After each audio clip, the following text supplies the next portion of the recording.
Let's bring in New York Congresswoman Claudia Tenney. She is on the House Ways and Means Committee. Congresswoman, are you sitting by your phone? Because it's our understanding that members of the House are supposed to be getting a conference call this hour about the Senate's developments on the so-called Big Beautiful Bill.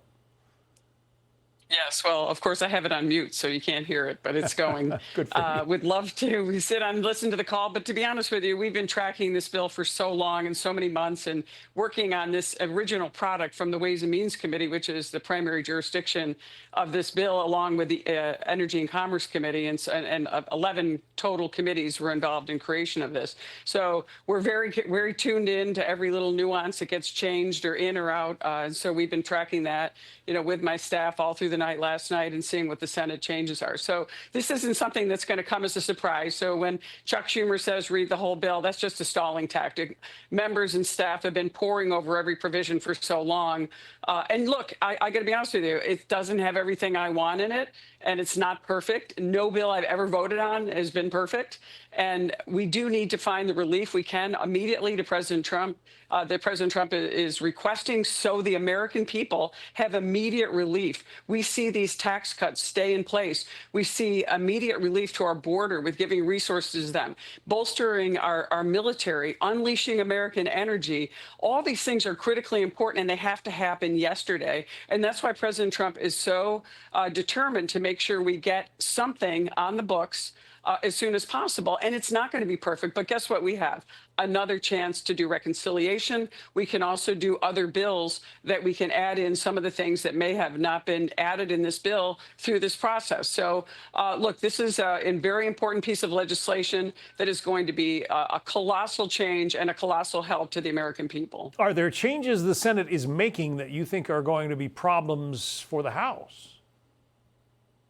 Well, of course, there's certain provisions that I've seen some floor speeches and some, social media posts by a number of people that are either on the, sort of right wing of the Republican Party and people sort of in the moderate left wing of the Republican Party, because, there's not a single Democrat that is going to support this and vote for it, not because they don't agree with some of the provisions, because many of the Ways and Means provisions in this bill are actually bipartisan, but because they do not want to vote for anything that looks like it's a signature President Trump and some of his policies. Typically things like no tax on tips, no tax on overtime, those things would definitely be part of the Democrats' agenda, but President Trump knows those are important, and now those are included in this bill. We couldn't put reducing taxes or eliminating taxes on Social Security because, again, the problematic parliamentarian won't let us do that. So what have we done? We've worked around and used this language to reduce taxes and target people we know are on Social Security and make sure they get a tax cut and tax relief, because we know that the 4 years of Bidenflation and other increases, the increase in energy prices and everything else has hurt seniors. So we're going to give them a break, especially the most needy out there. So there's a lot of really good things in the bill that are still there. Some things have been changed, some things have been added. But I think in the end, we're going to have a product that's going to be compromised. But we have a lot of time left to continue to do even more that we can do on the second bill. Let's talk about another issue that's roiling Washington right now, and that is the aftermath of the strikes on Iran a week ago.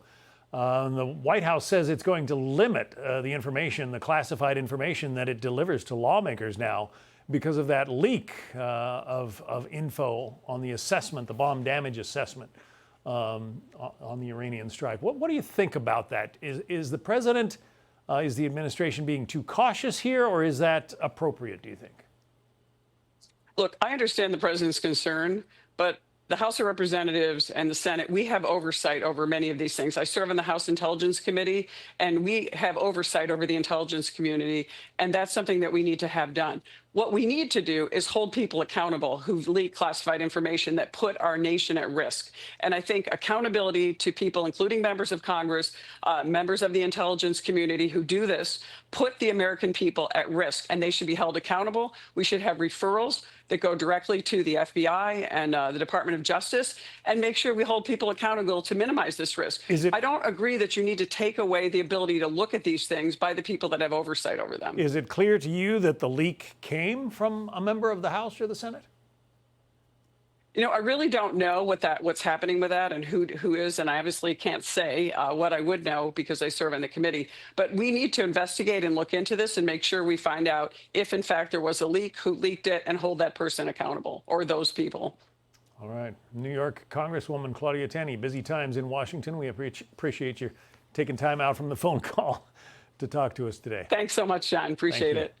Hey, Sean Hannity here. Hey, click here to subscribe to Fox News YouTube page and catch our hottest interviews and most compelling analysis. You will not get it anywhere else.